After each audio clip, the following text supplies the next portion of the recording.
The following is a presentation of Stewed Productions. Hey, welcome everybody. Texas's live midday craft beer show, Liquid Lunch, is now live. Yay, we're live. Yeah, we're live with audio. Yeah. All the audio. Oh, a little hot though. And didn't I just say this? No. I adjusted something else. So it wasn't hot. It's a different source. Okay. It's all different sources. All right. Sure. Locally sourced though, because it's Bug. all about craft beer. Bug. Huh? Bug. I'm getting to it. Okay. Anyway, welcome to the show, everybody. It is a Monday, and we are celebrating Texas craft beer. There are two great cities. Well, there's many great cities in the great state of Texas, but there are two great cities, and they are juxtaposed. I just wanted to use that term. I don't know if what that means exactly, but there's Houston, where we reside, and then there's Dallas. And Dallas has great breweries and great beer and great people.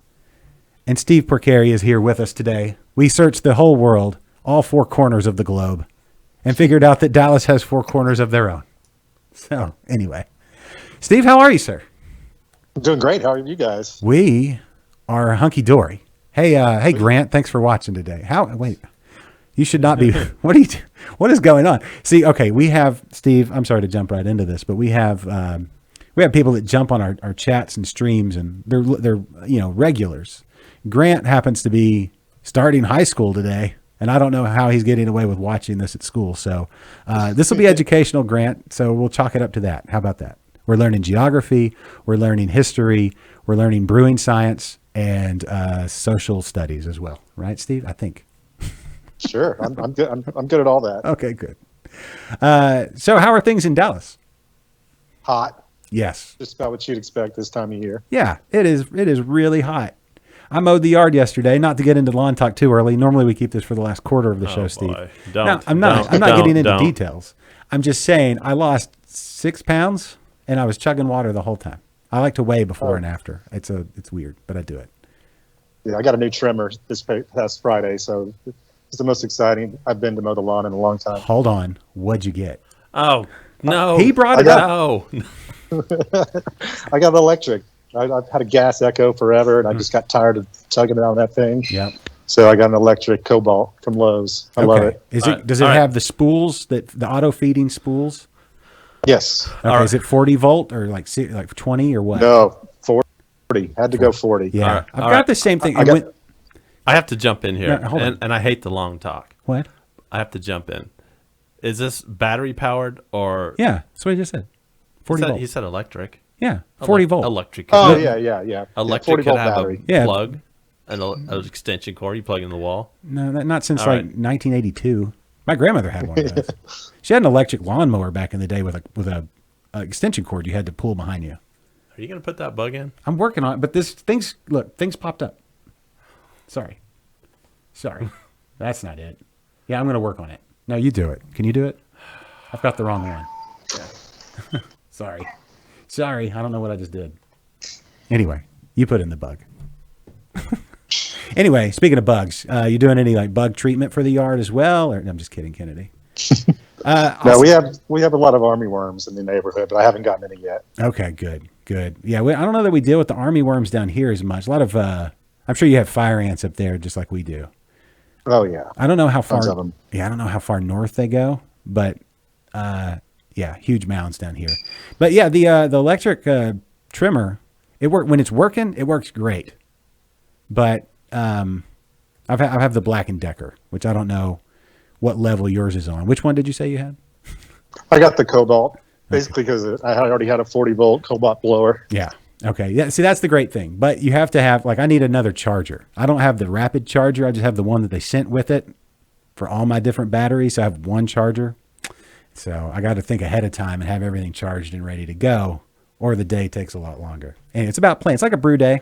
It's a lot like a brew day. Oh yeah, for sure. And speaking of brew days, that's the transition needed, Kennedy. You've sent us a lot of beers and stuff that we're going to get into here in a little bit when we get to that portion of the show. But do we want to get to that portion of the show, Kennedy? No. Okay, we'll get to that portion of the show in just a little bit. So, are we there? No, I'm just showing our beers. Oh, we typically have a whole intro for that. You kind of hot-shotted it. Formatics. Yeah. we have format issues that exactly. It's formalities and ways of doing the things. He's a wild card sometimes, Steve. It's he gets over there with those buttons and you just never know what's going to happen. I understand. Yeah. Well, okay. So tell us about Four Corners. Tell us about your brewery and you're in the heart of Dallas. You're not like outskirts Dallas area. You are in the heart of Dallas. So tell us about your brewery. Yeah, so the brewery we're in now, we've been in since 2017. The brewery started in 2012, and we were still very close to, I don't know how familiar you are with Dallas, but there's a bridge that goes from downtown to what's called West Dallas. And so we were there from 2012 to 2017. And then we moved to this location, which is more on the kind of southeast side of Dallas. And it's directly across from the convention center from downtown. Cool. In an area called the Cedars. So basically it was an expansion. We went from a smaller space to a bigger space. Okay, very cool. Yeah. So got a nice tap room where I'm sitting today and a production space. Sorry, I have to look up at my screen to see you, but yeah, the tap room, it looks awesome. We get up to Dallas. I think people in Houston, I don't know what the average trip to Dallas is. It probably once or twice a year, I would think, once a year at least. And it's funny, Dallas is because we don't. It's far enough away where it's like its own. Like if there's if the solar system is Texas, it's far enough out to where I don't know what's going on in the rotation, but once I get up there, it's like there's some really cool stuff going on. So, I'm looking forward to. I think we'll be in Dallas for some athletic stuff coming up now that the school year started. That hopefully we'll get to visit your brewery. So, yeah. So you've been open for over a decade. I'm trying to think. Just about. Okay. So in the hey, Philip jumped on. What's going on, sir? In the I don't know, chronology of Dallas beer, where does that put? That would have put in Houston. That would have put you in the first 5 or so breweries. Yeah, if you go Dallas proper, Dallas itself, not what we refer to as the DFW area. Yeah. We were, I believe, the 3rd and then the 5th overall.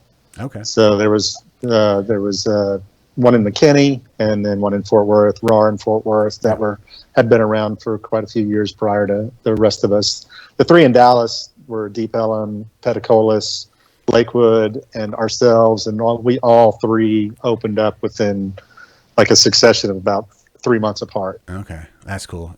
Yeah, Petacolis, we've had them on the show before. That's cool. Dallas has some great beers, and we have some great beers in front of us. Kennedy, are we at all close to being ready to? Patience. I'm thirsty, and they got shipped to the house or to the studio. Sorry, or they arrived at the studio. However, we're legally supposed to say that they arrived via all the legal channels. Absolutely. The other day, and I had to use so much discipline to not pop a couple open to do some research. I waited for the show. So I'll give you props on that. I couldn't have waited. Yeah, it was tough, especially yesterday after mowing the yard. They were just looking at me, especially that lager. I was thinking that lager will be great. That'd be perfect after mowing beer. But alas, I have to wait for Kennedy to whatever he's doing. I'm ready. You ain't waiting on me. Well, then let's grab a beer. Let's do it. Oh, it's time to, what time is it? That's the thing we do, right? So there you go. Mm-hmm. It's time for your favorite segment and mine, here on Liquid Lunch. This is... What you drinking? Good. And what we've got today is 4 Corner beers, all on the table. And is it kombucha or kombucha? Buchelata. So it's a kombucha seltzer. So it's kind of our newest product we came out with in this past spring. Okay. Oh, we're happy to test it out for you. Yes. Great. Yeah. It's a kind of a very original product. There's nobody out there really doing that same kind of thing that we did. Kind of like I said, it's a hybrid between Buchelata and a seltzer. Okay. Well, cool. So I'm looking forward to. So what should we try first? I think are those the lighter fare? Is that what we should go with, or should we? Well, those are going to be the nice fruity ones. So I'll leave it kind of up to you. If we look at chronologically how the beers came about, Local Buzz was the very first one. Heart of Texas would have come next, and then El Chingon, and then the El Grito Lager, and then, as I mentioned, the 3 Buchelada flavors just came out this past spring. Okay. Let's go local buzz first then. There you go. I think that seems... That's the beer that built this building, basically. Well, built our brand. That's cool. I love your artwork. Your artwork just pops. It's like if I see that on the shelf, like we have, I believe, there are HEBs around here that have 4 corners. Yep. And we have distribution. Yeah, so you know it when you see it. All right. What's up? What glass am I allowed to use? Oh, for a golden ale? Yes. I would use there you go, the English pint glass, I guess. I didn't. All right. Glass. I was thinking IPAs and lagers, and then just another one, a utility glass. So that's what I was thinking. Red Solo cup, whatever. Yeah, whatever it takes to get it to the lips. Exactly. It's not. We're all friends here, friends and family here. It's fine. We don't have to be formal. Yeah. Although I like proper glassware. I'm a glassware nerd. I can tell. Yeah, Ooh, look how clear that is. I don't know. I would like to. Oh, thank you. All right, so there we go. Look at that color, man. Wow. So would you consider this your flagship, or flagships still? I feel like flagships aren't as prominent. I mean, they're still a thing, right? But they're not. Yeah. They're not as big a thing, or I guess they don't take up as much. What's the word I'm looking for, Kennedy? They're not as prevalent. They're prevalent. They're just not as. They're not front and center like they used to be. Like it used to be all about, they've, you know what it is? I've been watching. Did you watch The Last Dance with the Bulls, the '90s Bulls, and that last year they won the championship? It's like an 8-part series. I know you're not asking me this question. I'm just throwing it out there. It's kind of rhetorical question, but anyway, one of the storylines they talk about before the Bulls won their first championship in '91 was how Michael Jordan decided to go from being a singles superstar to focusing on elevating his team. And I feel like that's where flagships have gone. They've kind of taken that Michael Jordan role. And so they're now elevating the rest of the lineup as opposed to trying to get all the glory for themselves. But they actually end up making the brewery and their own status even bigger. You okay there? I inhaled it. That's not how you're supposed to do it. That's not how you're supposed to drink it. That's not a reflection on this beer. It's fantastic. I think I just kind of... Was my analogy so spot on that you were... just taking about. I'll be honest. I wasn't paying. You started talking sports, and I wasn't paying attention. Okay, you lost me there. Oh, that is good. Mm-hmm. So this is so that's the first beer we ever brewed. I kind of started making that in my garage probably back around, probably 2008, 2009. Oh, cool. So this is So this is your recipe? Yeah. Mm-hmm. Pretty much all these except for the Grito and the Buchelada are all my recipes. Yeah. Oh, cool. Yeah, I was a home brewer, and just me and my now current partner here in the brewery, George. We were just best friends, played in bands together, kind of got into craft beer together.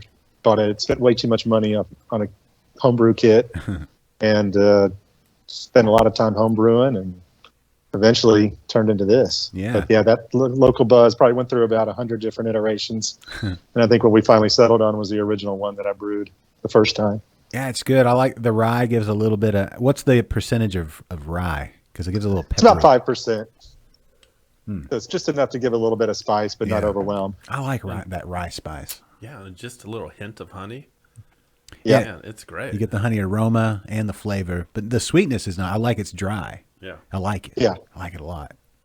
What kind of honey? I always tell people you don't really taste the honey because it's all fermented out, but you definitely can smell it. That's your nose playing tricks on you. Yeah. What type of honey is it? We use a Burleson, so it's from a company just down in Waxahachie, which is about 30 miles south of here. Oh, I know Waxahachie. I've gotten a speeding ticket through there. Yeah. It's Texas wildflower, so it's all Texas. I don't know, grown's not quite the word. I'm not sure what the right word is for how you make honey, but cultivated. That works. I'm sure there's a bee pun in there somewhere I'm missing. Anyway. Yeah, exactly. Harvested? I don't know. Never mind. There you go. There you go. Yeah, that was a stretch. You know, they attempted to build a super collider in Waxahachie. Really? Yeah. And they failed? No, they didn't finish. They ran out of budget. Ran out of funding. Yeah. Well, they have one over in Europe, right? Yeah, yeah. And that's one of the reasons why.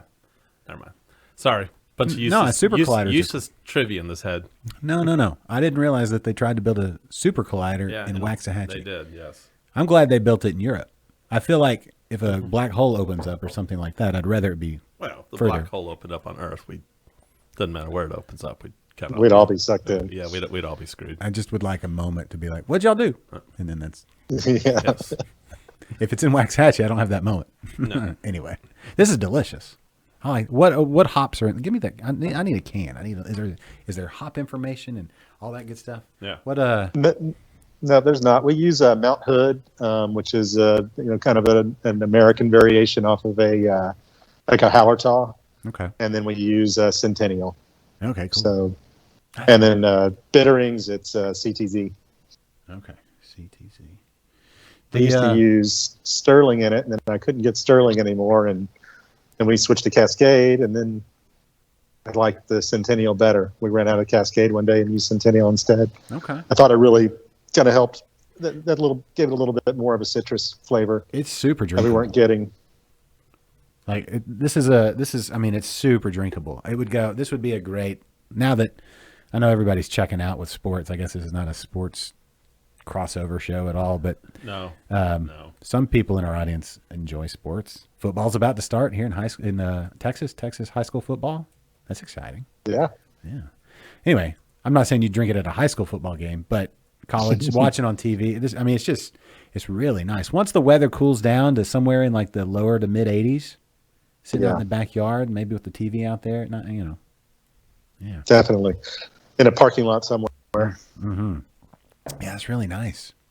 I wish I'd been your thanks, neighbor yeah. back in the day when you were homebrewing this. I mean, I can get it now. It's great, but Yeah. that's a lot of cool points to be like, yeah, you should try my neighbor's beer. Right. Exactly. Yeah. That was our best seller pretty much up until this year. Mm. And then El Chingo and our IPH has just barely jumped it, but they're still really close. Okay. I like that a lot. I like that a lot. Now, I'm not surprised that I like it, but I'm just like, I'm going to get more of that.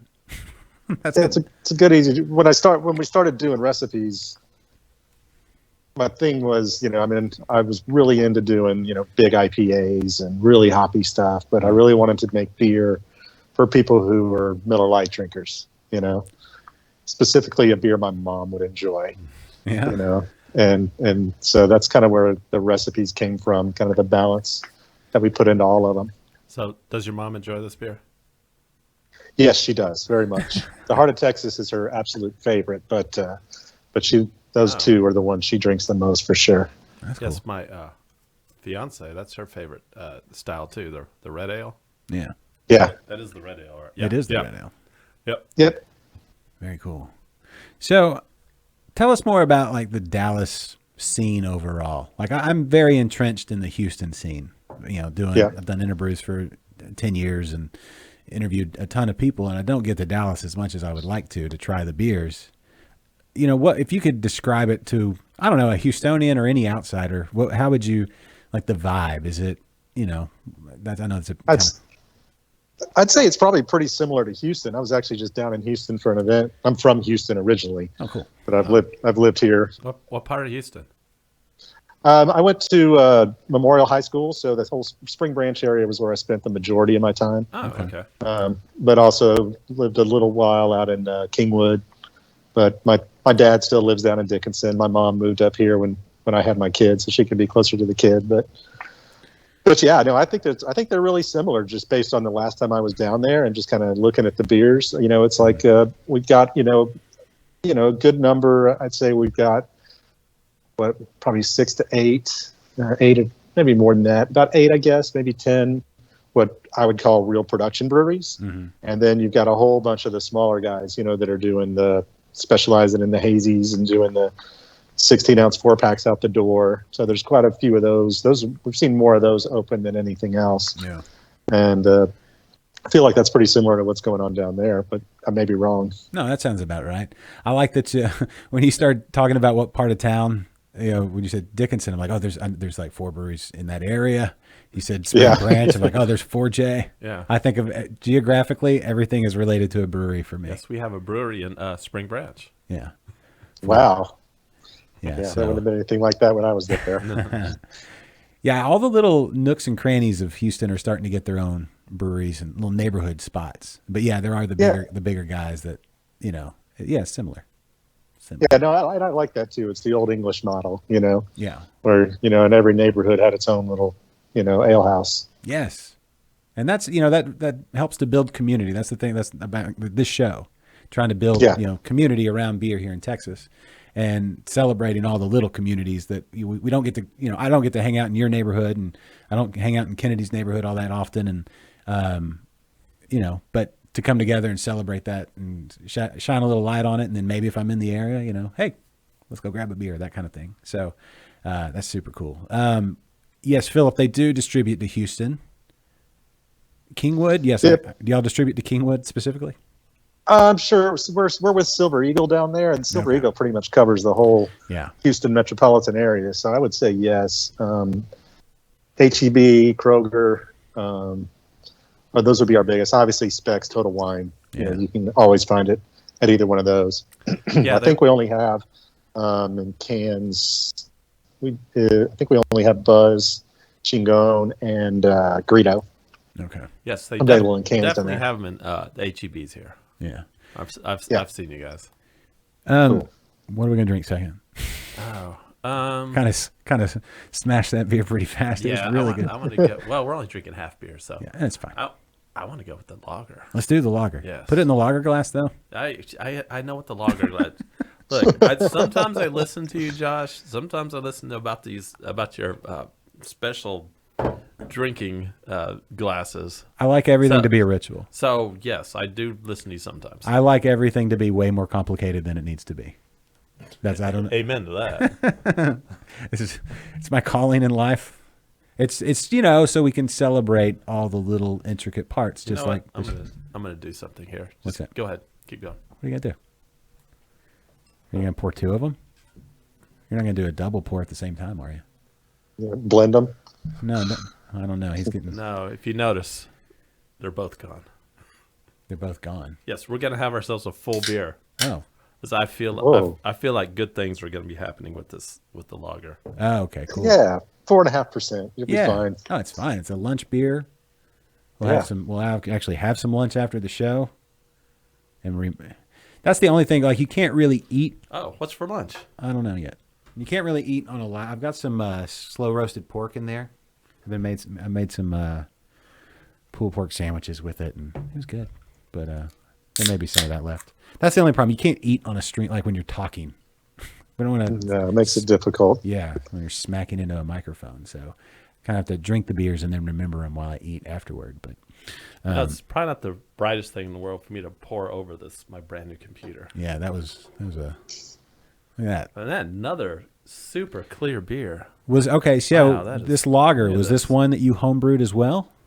No, this was one that came out of our right behind me. I don't know if you can tell or not. In fact, if y'all want me to at any point, just tell me, and I'll flip this camera around and I can walk y'all around the facility.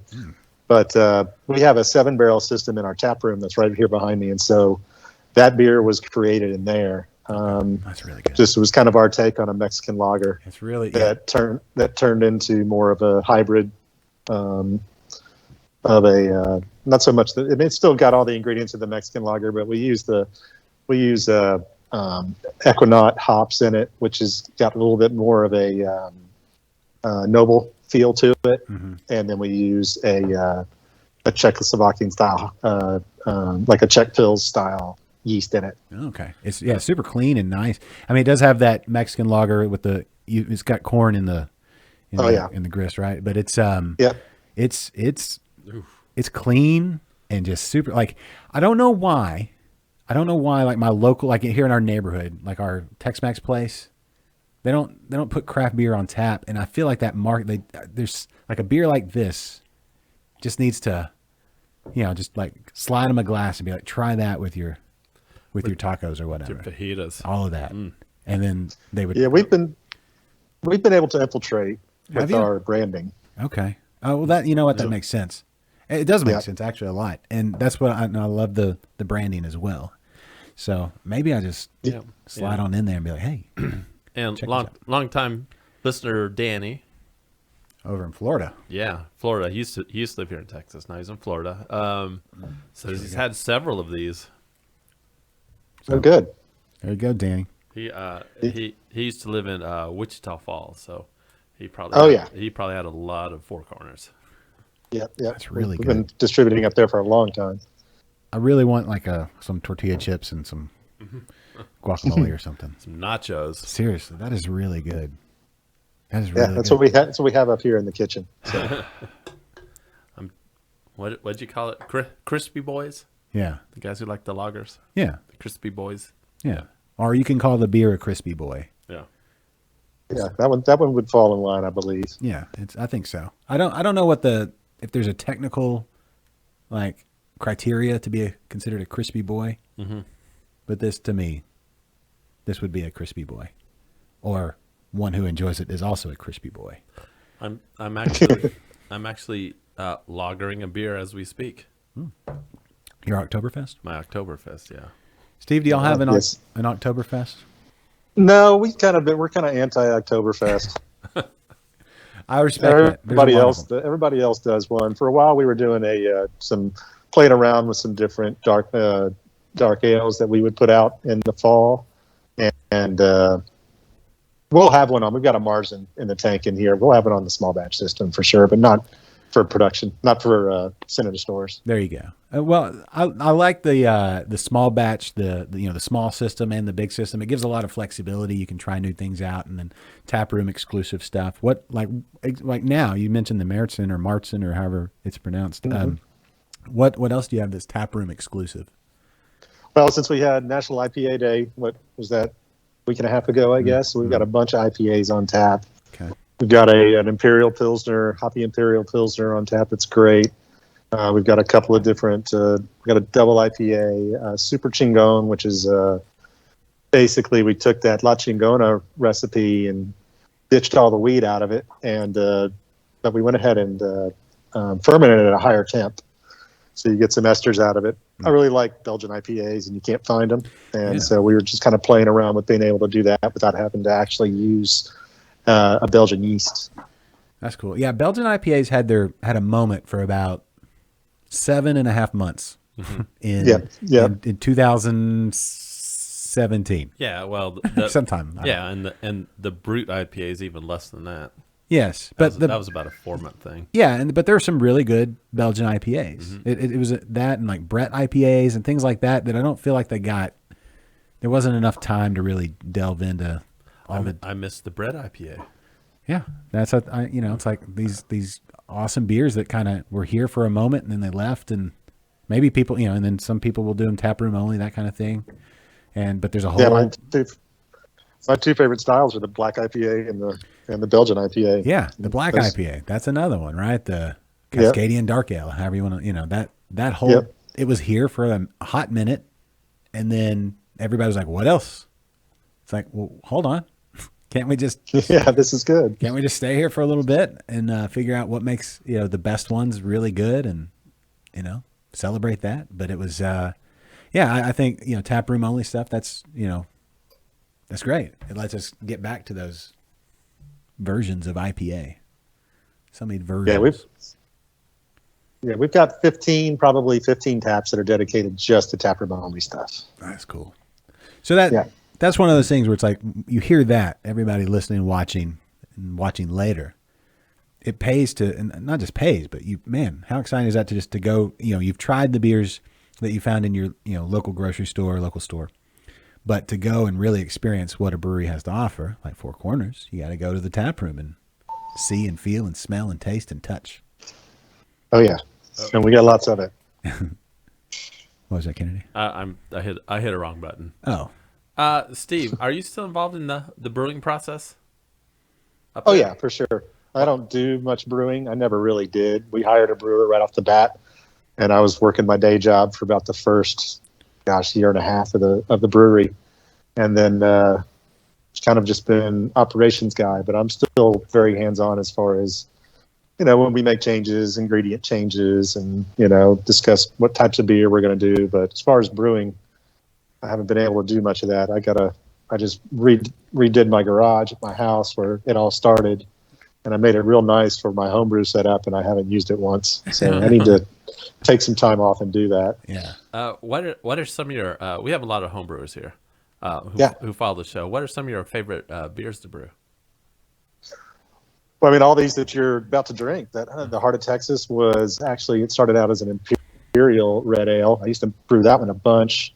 The Local Buzz, like I mentioned, the Chingon started as a home brew of mine, and then again the Black IPA. I've made that a ton, and also hoppy brown ales, which is kind of somewhere close to the Black IPA, but not quite. Mm-hmm. But those were my favorite styles to play with for sure. There you go. I like those. And Belgians. There you go. I like those. I wouldn't even call them hybrid style. I'd call them. What would you call them? Spectrum. What's the word I'm thinking of? Spectrum pushing styles, like hoppy brown ale. Like that's. Yeah. We have this definition of what like an English brown ale or an American brown ale is supposed to be. And then it's like, well, if it gets too dark, you're starting to get into porter territory, or if it gets too hoppy, you're starting to get into like some other. But there's all this area in the middle to play with, and homebrewing, it's like, and even craft brewing, it's like styles. I mean, interesting suggestion there, sir. But I don't know, people aren't hemmed in by style. I mean, I guess every once in a while if you're trying to, I guess, a competition, right? Yeah, we made a conscious decision. Really, in the last couple of years, that anytime we make a new beer, to not even put a style on it. Yeah, that was it. Like when you think about, I bring up this example a lot, especially since we're in this time of year. Like St. Arnold's Oktoberfest, it's called Oktoberfest, but it's an ale. Yeah, right. And so there was like I don't lager it. Yeah, and there was that time when, it was more of a marketing decision, but then I don't know. I guess that first run of craft beer, there was brown ales and porters and that type of thing. Pale ale was like a crazy new style. Yeah. And you kind of defined it by the style, but then people started branching out, and styles are kind of I guess they're a framework to be able to, explain beers. Like, this is what this style is, and this beer is called this, but they kind of blew the style whole thing out. So let's go on a trip here in an adventure. Let's see where this beer takes us. Hey, Jose. It's like Jose finally joined us. All right. Yes, Jose wants. Get ready for some of these questions. Jose's our actual wild card in the chats. Yes. He wants to know if you make pumpkin beers because Kennedy loves them so much. Kennedy does not love them, but okay. Nope. Oh, not a fan. You just gained a whole lot of points with me. I'm not that big into putting stuff in beer. I mean, we do it here in the tap room. We do some fruit beers because they're very popular. I like to keep my beer just beer. I kind of feel the same way about barrel aged stuff. If I want my beer to taste like whiskey, I'll just have a shot of whiskey and a beer. All right, respect. I get it. I shot with the beer chaser. Yeah, there you go. Yeah, no, I get it. And that's the thing I love about it. There's room for all, right? Mm-hmm. Although I've not seen an all pumpkin brewery pop up yet. I bet you never will. There's all like sour. There's all open fermentation. At the summer, doing like all IPAs. I think all classic style or all like German styles. But I've never seen as popular as pumpkin beers are for like 2.5 months. Mm-hmm. I've never seen like an all pumpkin brewery. Yeah, and Jose, I don't think it would work in the summer in Texas. That's true. Do like a pumpkin lager? I mean, I don't know. No thanks. No. Yeah, pumpkin like there's certain styles that like porters. I think porters are kind of that sweet spot for a pumpkin beer. If there's some smokiness in it. What do you think about smoked beers? Me, I don't mind them. Okay. Yeah, they're not my favorite, but no, I don't mind it at all. Okay. Good. Yeah. I'm there too. When it's done right, it's like fantastic. Yeah. So. Yeah, we have a brewery here in Houston that does a Krasinski, and it's really good. They do a really good job. But they brew a batch, and it sticks around for a while Because it's not everyone's Yeah. favorite. No, it's an acquired taste. Yeah, I like that. Like Live Oak has a Grzycki, Yeah. Yep. and I've had theirs. Yeah, I took it to my brother-in-law's house, and he's like, "Yep, nope." I was like, "All right, good, more for me." So, yeah, it's only like a little 3.5% beer. Yeah. Yeah. Super light. Yeah, because I guess it's all smoke. You open it up, and half the beer wafts away because it's actual smoke in the beer. Yeah, that's probably why people don't get it. Yeah, Yeah. They feel like they're getting ripped off. yeah. They get half a beer. You got to open it up and like inhale. Anyway, Like Perrier huh? from Spaceballs. You don't remember? Yes. Remember when they had the Perrier? No, I remember now. Yeah. Okay, I got you. Okay. Philip says smoked beers are good to use in barbecuing. Well, sure. Oh, yeah. Yeah. Yeah. Liquid smoke. Yes, absolutely. Can we take you up on that offer for maybe the tour, the grand tour of the brewery, Yeah, and let's- the tap room and everything? Yeah, let's do it. All right. Yeah, let me be jiggly and flip around here. That's all good. That's okay. If you're ever looking at my camera, it's always Always jiggly. Yeah. You should do some. All right. crunches. So, as I mentioned, this is the tap room. So, we got a nice little space on this side. We're it's open 7 days a week. Got a kitchen. Kitchen's only open over the Thursday through Sunday. oh And then here's this small we go. batch space I was telling you about. That's your small batch. Yep. This it's is the a 7-barrel small batch. system. okay. Ooh, I like the lights. Hold on. So Can we see that they got green? Ooh, the LEDs. yeah. So Yeah. I'm a sucker for lights. you're saying that brew house is for small batches? Yep. Wow. Where's the Yeah, we've big got one? we've got the four-barrel fermenters and then one 7-barrel fermenter. Nice. Do they have names? Yes, they do. Most of them are named after the people who worked at our local homebrew store. Okay, cool. Oh, nice. What is the local homebrew store up in Dallas? Homebrew headquarters was the original one, and so Kelly Harris started that years and years and years ago, and he basically taught me how to homebrew. And then, in fact, pretty much all the people who started breweries in this area all learned how to brew from Kelly. So he's and bought like all their he's like the ingredients from Scott Kelly. Bird, he's like the Scott Birdwell of Dallas. I'll take your word for it. And DeFalco. Yeah, I that mean- was our place. And on the other side there, we've got event spaces too. So we'll do events from time to time. But oh yeah, I mentioned the taps. So you'll see basically we've got all of our normal stuff in the store on the left, and everything else is all the small batch stuff that we do. Cool. Now, you guys do you have beer to go? I'm assuming you do, but beer to go at the No. tap? No. We're not allowed because ever since when we got I'll flip back around. When we got can't see anything. When we got acquired by Constellation Brands, they take all of their the cumulative barrelage that's done by all the breweries under that brand, Yeah. and that number is way above what Texas allows for us Gotcha. to be able to do beer to go. Oh. Man, they need to do away with that whole. Yeah, it's stupid. When they originally did it, the reason they did it is they were afraid that Budweiser was going to come in and put a bunch of tap rooms, which, I mean, come on. Yeah. That's not going to happen. No, and even if they did, it would. Yeah. Whatever. Ooh, I'm gonna go to a Budweiser tap room. Yeah. Right. No. Oh, the outside space. What's Yep, I'm going to flip it around now. So there's the main brewery. Oh, wow. Yeah. It was it's been around since the 50s. It was a big rig repair shop, or not big rig, but estimation equipment. Mm-hmm. And then the tap room here. That is really This- cool.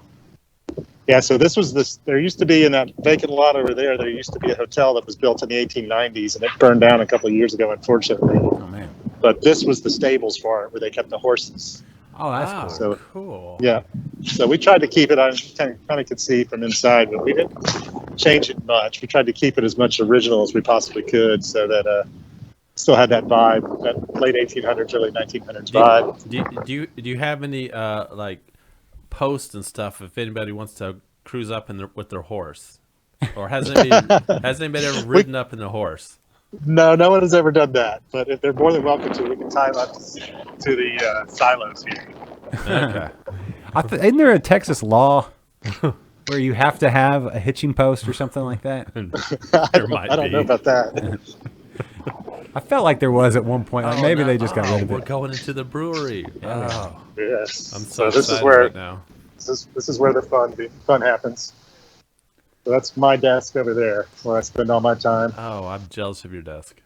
And for all the beer geeks out there, that's the board. Ooh. That's how we plan every single day, Oh wow! every week, and know what's what. So how many Well, we start- overall employees do you have?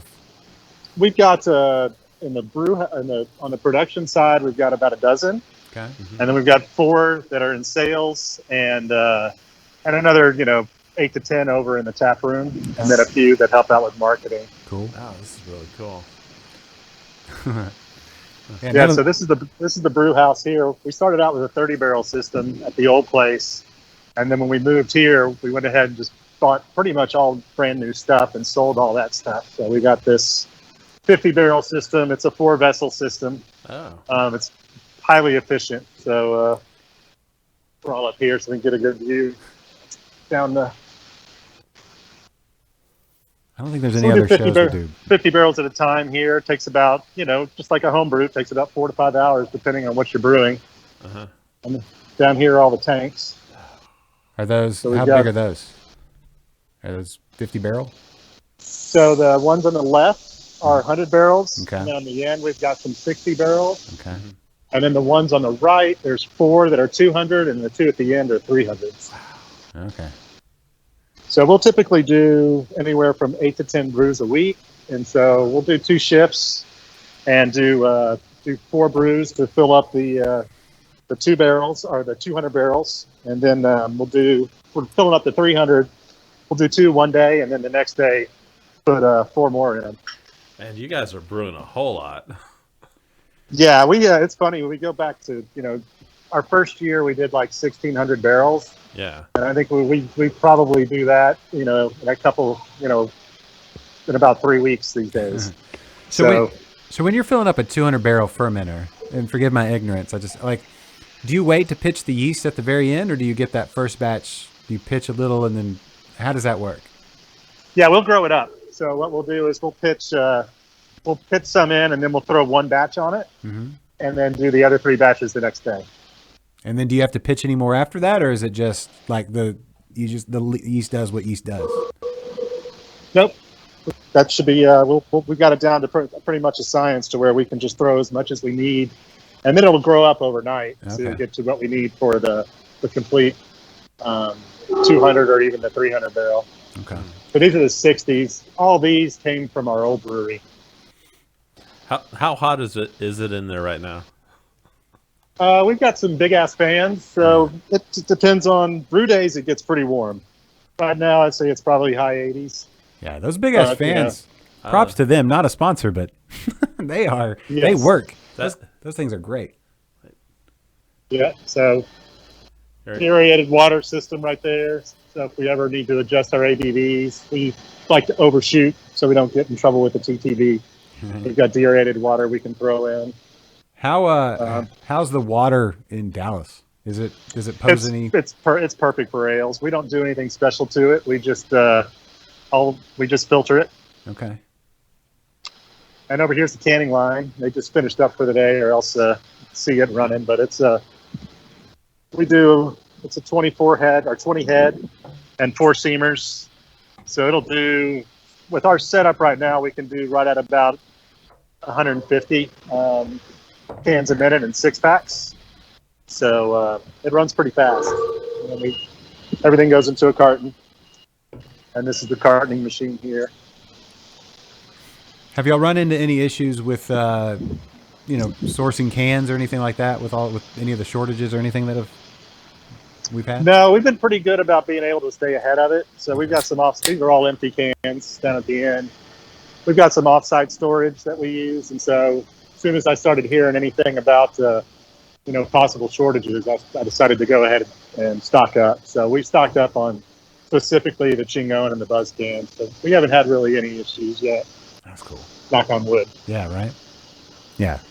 You know, this is one of the last couple of years have been like don't get too confident in anything, I guess. But Yeah, exactly. right. But that's a So bright tanks here. We don't filter, but we've got a centrifuge over there, which separates the yeast and any proteins from the beer prior to going into the bright tanks. No filtering, and your beers are this clear. Yeah, it's all That in is the. impressive. It's just the centrifuge that does it. Yeah. Spins all the solids out of it. How long does it take you to? So you're brewing 50 barrel, right? The brew system was 50 barrels. How long does it take to centrifuge? Does it like all at the same time, or does it you centrifuge some? Yeah, we'll do a whole. So if it's whatever the batch is, so probably a 200 barrel. If we're running that over, probably takes about 2 hours maybe. Okay. All right. And what do you do with like That's all the stuff that comes out? What do you do? Do you sell that in the tap room as like facials and? Yeah. No, down the drain. Okay. It's just yeast and like I said, proteins and some shrub. Yeah. So I not feel- much there. Hops. I feel like there's a secondary purpose for trub. I feel like Yeah, there's got it. maybe I mean, one of the silos out here is for spent grain, and that all goes to ranchers. They feed their cattle with it. oh, that's cool. Nice. Yeah. So somewhere there's some super happy cows Yeah. in the Dallas area. You're feeding Yeah, a I lot- get to eat their meat. It's good. Oh, there you go. You're feeding a lot of cattle out there. See, I've always loved that meta, feed the cows the grain, then you get to harvest the cows, and then you have the steak with the beer that was brewed that they ate. Oh, is this an IPA? Exactly. Yeah, there you go. Is this the IPA? Which one? Yeah, Is it's she, IPA. hell, is she going? We'll get an aerial view. Okay, there we go. There are no other live streaming shows in Texas No, that this- give live brew house tours. This like is our first. This is It's not our. I don't know if it's our. well, this scale. Yeah, to this scale, yeah. We had one guy fall into a My fermenter. previous job was a webcast producer, so Oh, Oh, I know how this game works. there you go. Very cool. do you want to take on a second job, helping out with Liquid Lunch? If I was more nearby, I'd be happy to. Yeah, yeah. We need to do more Dallas stuff. There's just Oh, so for much s- cool things going on in Dallas. Yeah, for sure we do. We get a little concentrated just here. What's right in arm's length. Mm-hmm. That we're Oh yeah, I can imagine. so Well, they keep opening up breweries every week, so it keeps us busy. yeah. Yeah, no doubt. It's not hard. Is the rate of breweries opening in Dallas has it been pretty substantial over the last year or so? I've been surprised. It's slowed down, but yeah, there for probably prior to the pandemic, it was pretty crazy. Yeah. I don't know. After that initial shutdown, I feel like I don't know. Maybe people had more time to work on their business plan and stuff and get things going because for whatever reason. But Yeah, they're opening now. yeah, I feel like things are really kicking up now. Are you taking us to Yeah, I don't- the grain room? Yeah, this is the grain room in here. That's our mill. If you press your nose up against your screen, you can smell the grains. That's right. This is the best smelling room in the building, probably. Well, I don't know. I mean, the brew house is pretty nice. I'm a huge fan of the smell of milled grain. Oh yeah. Well, it looks good. like you've got a lot of room to expand with tanks and stuff. Should you want to do that? What's the square footage of the brew house area? I don't know the square footage off the top of my head, but I can tell you that we're right at about 25,000 barrels a year capacity right now. And well, actually, I take that back, closer to 35 because we added those 300s. So we can probably safely get to about 75 without just completely making it so tight that we can't work in it. Right. That guy over there to your left, you need to tell him to get up and start working. He's washing kegs. So that's he is working. that's the good part about that job. You can Oh. sit and just wait for the kegs to finish washing. It's like our job. We sit and do everything. Exactly. Yeah. It's a little. Back in the old days, that was my job. And back to the board. So Yeah, Back to the office. That's my view. Yeah. It's not a bad view. No. Well, cool. What? Okay, so as far as your distribution footprint, we know we're in Houston. You distribute down to Houston. Yep. How far out, like West Texas? How far out do you guys go? We're statewide, Okay. so you should be able to find us, at least not every brand, but you should be able to find at least Buzzard Chingon pretty much all over the state. Okay. So there you go. Our friends out in Lubbock and El Paso and Midland Oh yeah, and all those yeah. El places. Paso is a really good market for us. We do really well out there. The Valley, that was where we first, like when we first started doing distribution outside of the Dallas area, we went down to the Valley, and so that's been a real good market for us. Cool. There you go. Yeah, the Valley's got a few breweries, but it's not Amazon delivery. I don't. That's- Guard dogs. Yeah. You they didn't tell. I need to get one of those red signs that says we're live, but unfortunately, dogs can't see red. So Yes, on air now. yeah, maybe with in the shape of a bone or something. Where'd it go? What? Oh, are we moving to? I finally finished my lager. Are we moving to that? Which one are we drinking? I waited. La Chingona. Say that again. The double. Oh, we went double IPA. Yeah. Okay, there you go. My wife is a huge double notice IPA the fan. notice the proper glassware. You know, honestly though, Kennedy, if we're gonna split hairs here, this is an IPA glass. I don't double IPAs sometimes. What's the ABV on this one? You want to go snifter 9. maybe? Yeah, 9. So I don't know. I mean, it's still, I guess, the effect. 9. Oh, Yeah, 9. This beer will get you in trouble. yeah. We as well. Oh, yeah. My dog. What are they? Sorry, I probably have an Amazon delivery. Does the Amazon guy have his face pressed against the window or something? What are they? Kennedy, can you tell? I'd have to get up. Okay, I'm real comfortable right now. that's fine. It's fine. Yeah, the dog bell. The dog bell is ringing. Thank you, Philip. That's a good one. Our doorbell doesn't work. Oh, well, you don't need a doorbell when you got dog bell. No, we got dog I bell. was going to say, Yeah. So those guys. yeah, no, they're sweet. I guess they're okay. They're fine. They're fine. We'll keep them. Yeah, now the one stopped running out of the door and down the street. That's true. He almost did that yesterday. So anyway, he gets excited. Well, Steve, what? Let's look into the future. What's I'm obviously you're putting out great beers and you got an awesome tap room and brew house and everything going. But what are any like plans, events, or anything like that people need to be hip to from Four Corners? Well, I mean, if you're in the area, obviously, like I said, the tap room's a lot of fun. You know, we do Loteria nights. That's what the branding on the cans is. So we made there was a play off Loteria. It's like bingo. Mexican style bingo, Yeah. basically.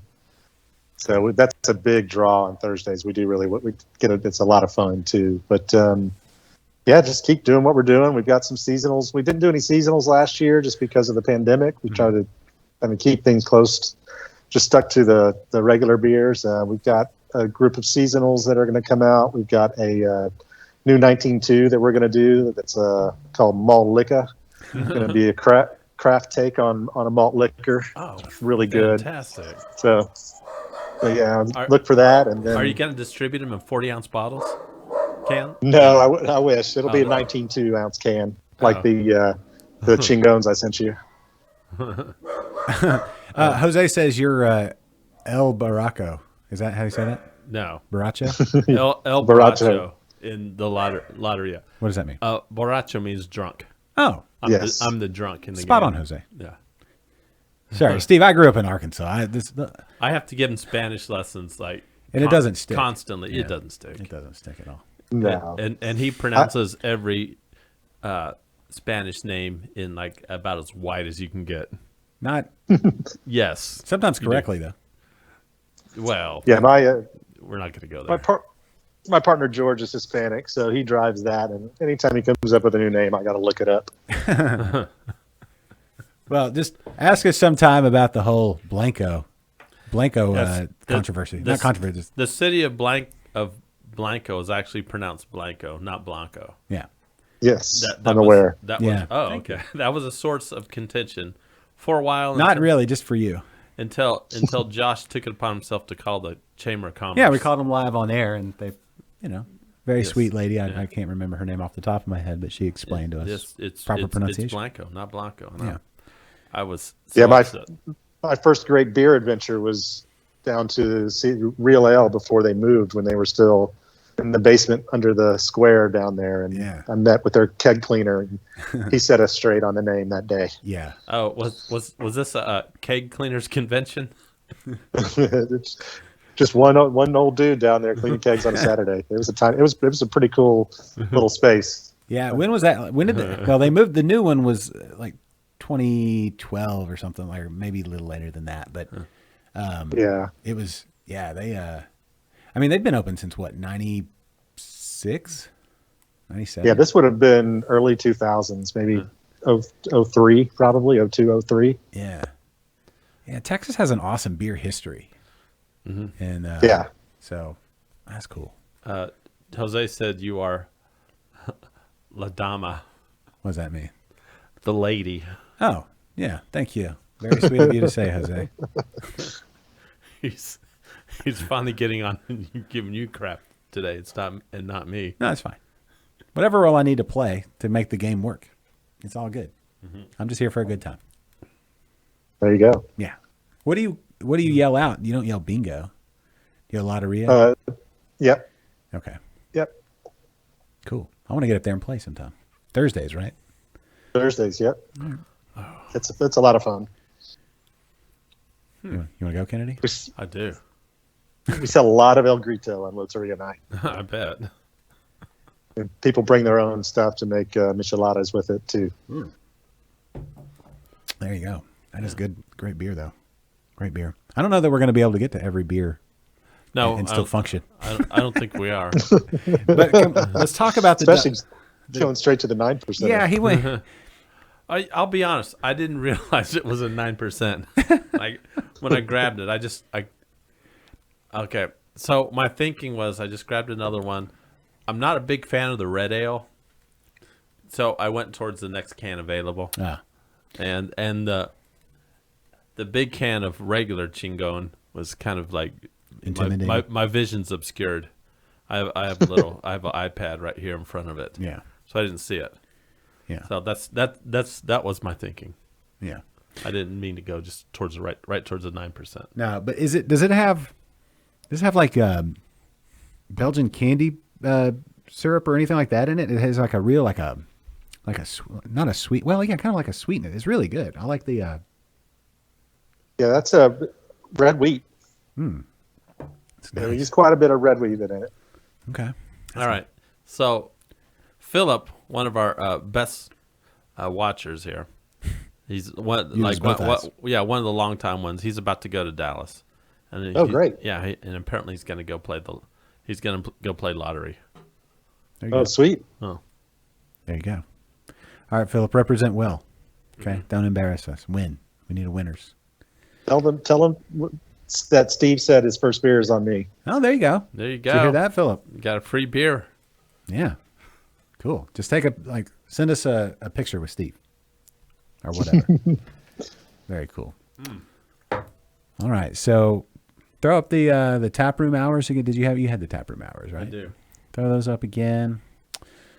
Hopefully they're correct. Tell me what they say. We just changed everything. I literally I copied this. It's a direct copy and paste job from your website today. Okay, so hopefully that's correct. Monday through Thursday, 3 to 10. Fridays, Yep. 3 to 11.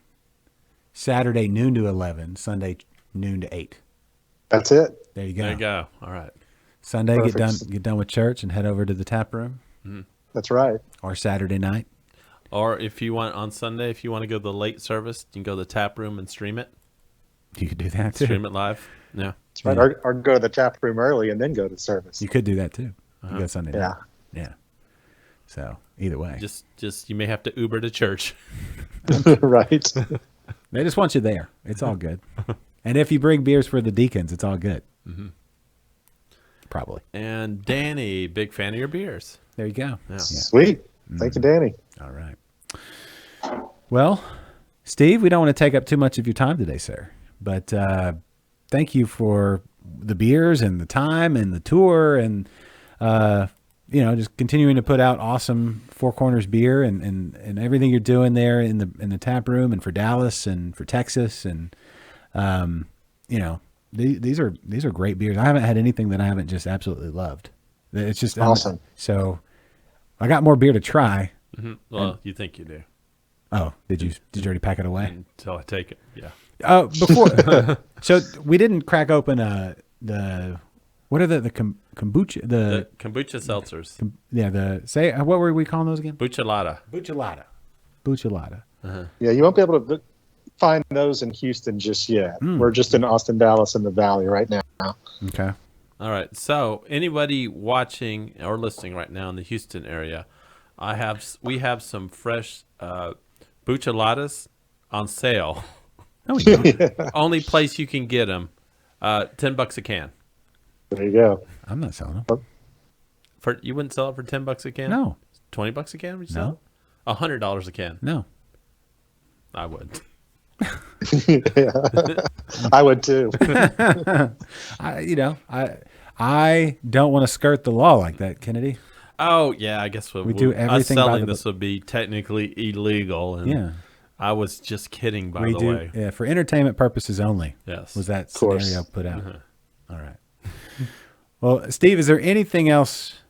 Any last, Four Corners info? I mean, the history of the building, the very cool tap room, the delicious beers, the great people working there, such as yourself, sir. Is there any last nuggets of just info or wisdom that you want to pass to the Liquid Lunch listeners and viewers?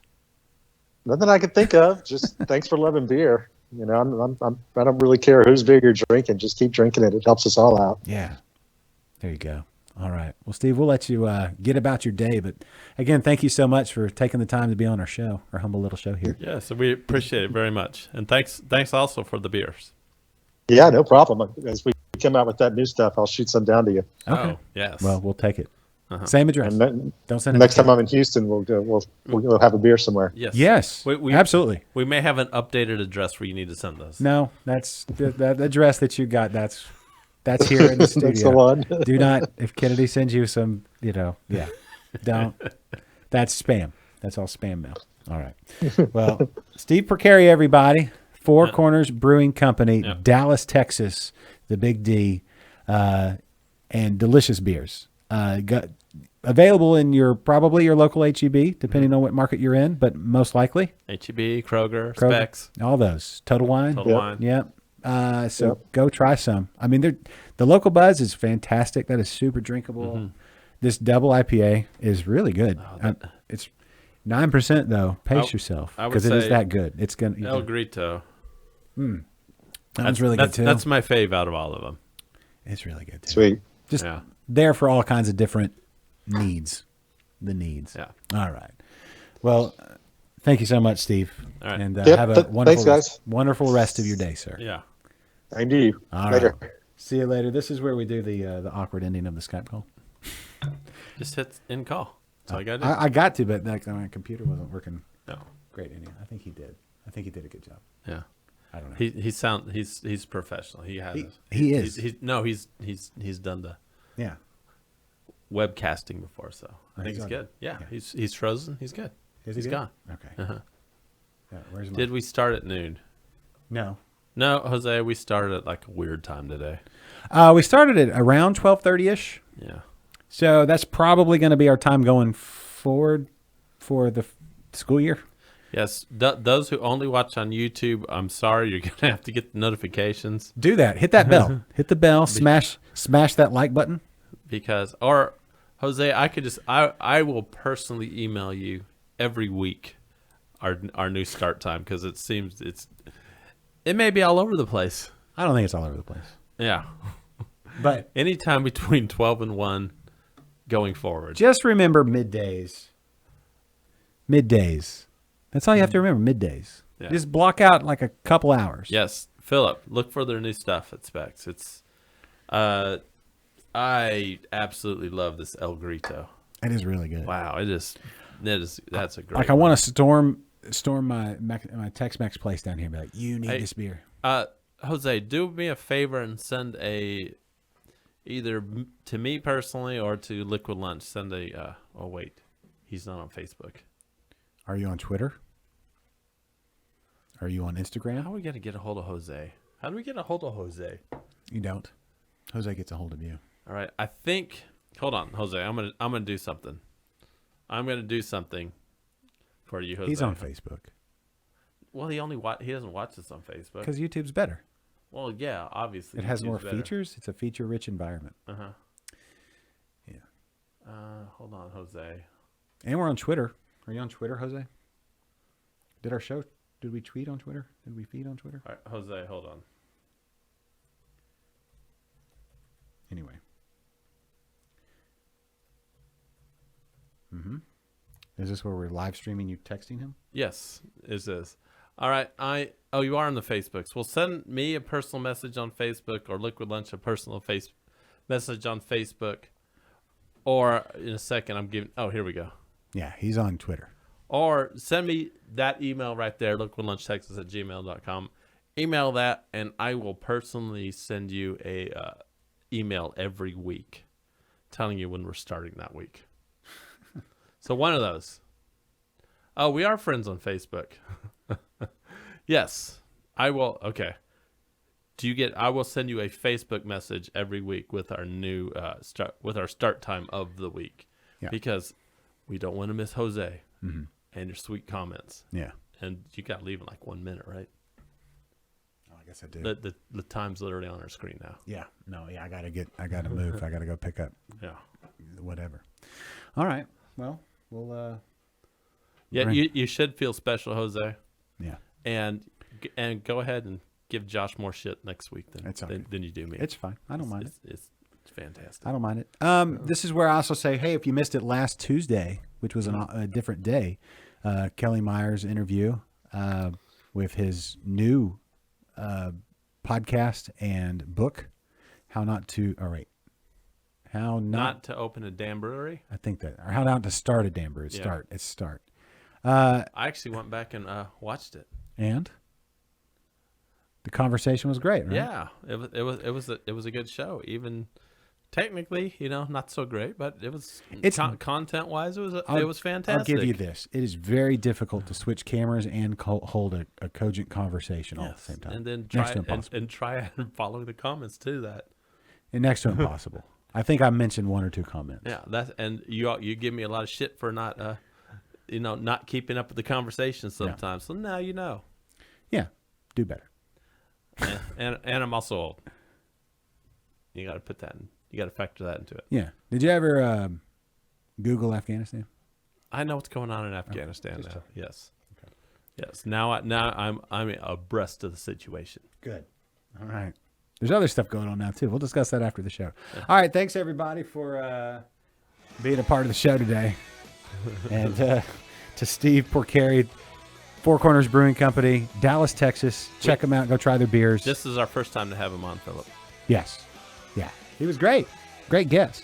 Kennedy, great job today. Thank you, Josh. And me, great job, me. You were adequate. Yeah. You did the job. Yep. All right. Thanks, Philip, Jose, Danny, everybody. We'll see y'all next week. Bye-bye, everybody. The preceding has been a presentation of Stewed Productions.